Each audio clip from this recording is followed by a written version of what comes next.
LGS exam dates.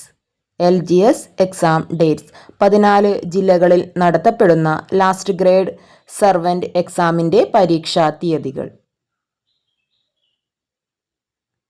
LGS പരീക്ഷ November 2 മുതൽ December 7 വരെ 4 ഘട്ടങ്ങളിലായി നടത്തപ്പെടുന്നു.